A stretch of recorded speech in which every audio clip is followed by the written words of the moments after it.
So today I'm going to go through my plans for 2020.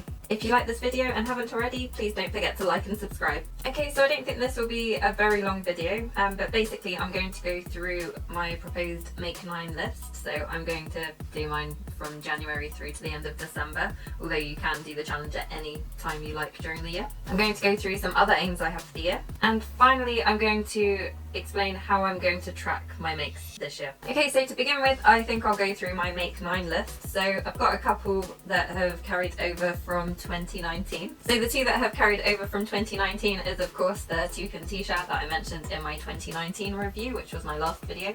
And I've also carried over the art of knitting throw, which again is something I'd really like to get done. The main problem I have with the yarn-based projects is I'm quite a slow knitter and crocheter, so I tend to only get one project done, if that. I think I've always got one project done, but I always seem to put 2 yarn-based projects down every year on my Make 9, and I only ever seem to achieve one of them, just because I think by the time I finish the first project, I start to get to the point where I'm then making stuff for Christmas, and then I just never get around to it.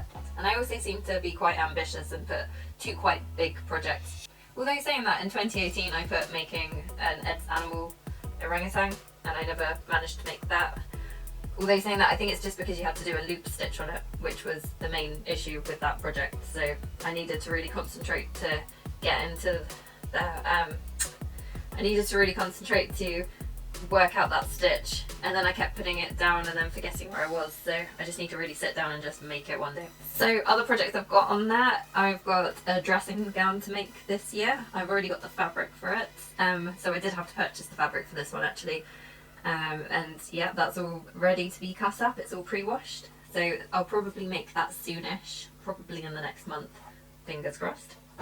The other fabric I purchased recently is for the dungarees I want to make. So I think I'm going to use the Mila dungarees pattern, which I got as a Christmas gift, or was it a birthday gift? Anyway, I got it as a gift last year, or about a year ago, so I'd like to make that up at some point. And again, you need stretched denim for that, so I bought it specifically for this project. My other yarn-based projects that I mentioned, I've got the art of knitting through, which is carried over from last year because I just really want to get it done, and it also means that once I've got it completed, I can essentially clear out one of these cubes in the calyx behind me, so then I'll have more storage, yay! So anyway, like I was saying, my other yarn-based project is I'm going to make a shawl this year, and for this one I'm actually quite optimistic that I might get both of my yarn-based projects done this year, because I have already started the shawl, which is a very promising sign, but we will see. I'd really like to make a men's shirt this year, mainly because my partner Phil, he really would like a shirt, and I've never made him one before,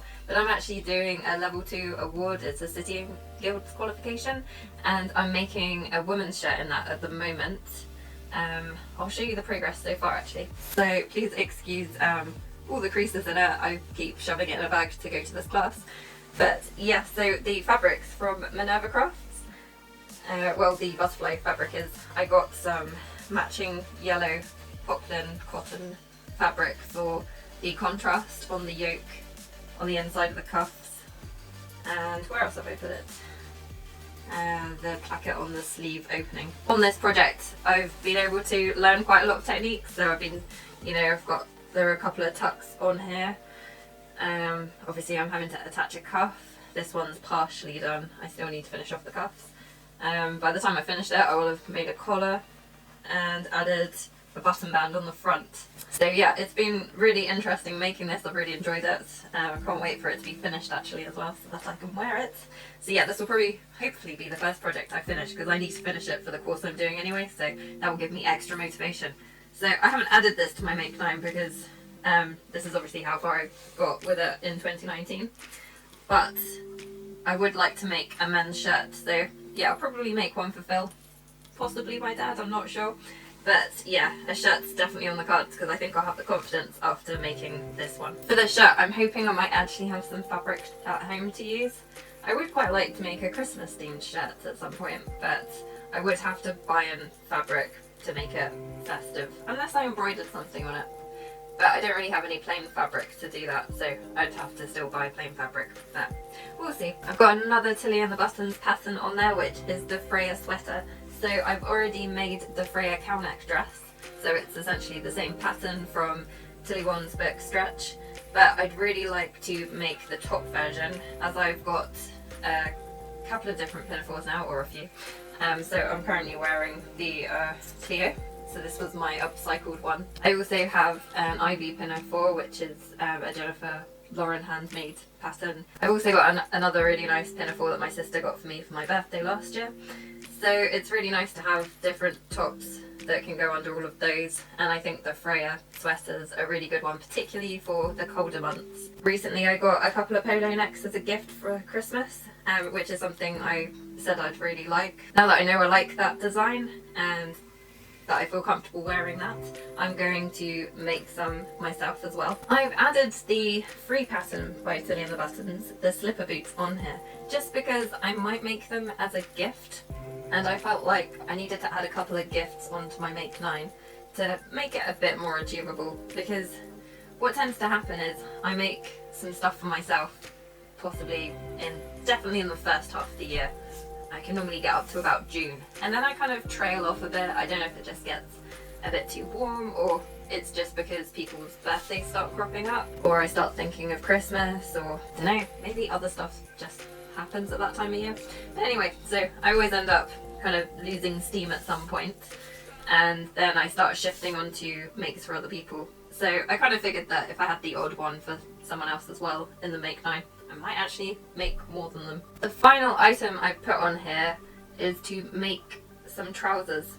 So I've signed up already to a local pattern cutting course, which is to make your own trouser block, which I'm really excited about. I did an introduction to pattern cutting in 2019, which I really enjoyed. So it'd be nice to go back to pattern cutting and learn a bit more. But to be honest, I haven't done a huge amount since I did that introduction to pattern cutting.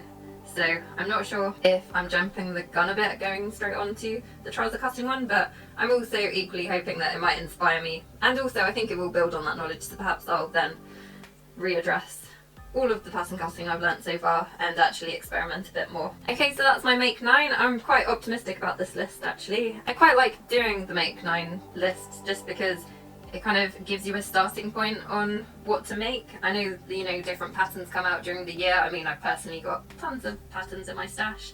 There's lots of things I just want to make on a whim as well, a bit like last year where we made the beach towel poncho. That wasn't on my Make 9, we just wanted to make a beach towel poncho. So although I only made a few of my Make 9 last year, I don't necessarily feel that bad about it, because obviously your tastes change over the year and your priorities change, so it's not the end of the world. But it's nice to have something to focus on, particularly at the start of the year. So other things I want to focus on this year, making wise, as I mentioned, I've booked onto a pattern cutting course for making a trouser block, so that's definitely a core goal. So I've already signed up to it, and I hope to make a pair of trousers from that. I would like to go back, as I mentioned, to what I've learnt on pattern cutting. The other thing I'd like to do, possibly earlier on in the year, is to get some of my garments mended. So I do have a pile of garments and bags as well, to be fair, that all need fixing. So I do have another pinafore.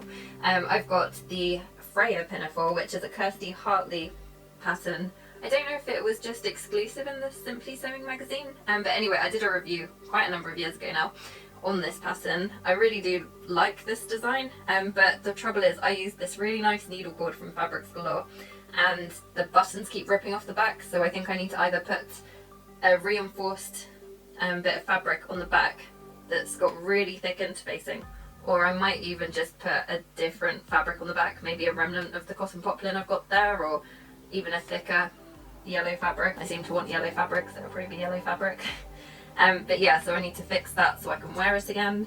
I've got a couple of ready to wear garments, which like I've got one that has this bar across the front near your collarbone, but it's come away at one side, so I can't wear that until it's fixed. I've got another dress, it's a knitted one, and that one's got a couple of holes in it which I need to darn. So I would like to get all of that done, and then moving forward just fix things as soon as they break. So yes, consistent mending is definitely on the agenda for 2020. There are a couple of special birthdays coming up in 2020 in my family, so I need to focus on them, make sure that I get everything that I want to achieve for their birthdays sorted out. Okay, the final thing I wanted to address in this video is how I'm going to track my progress and, more importantly, my makes.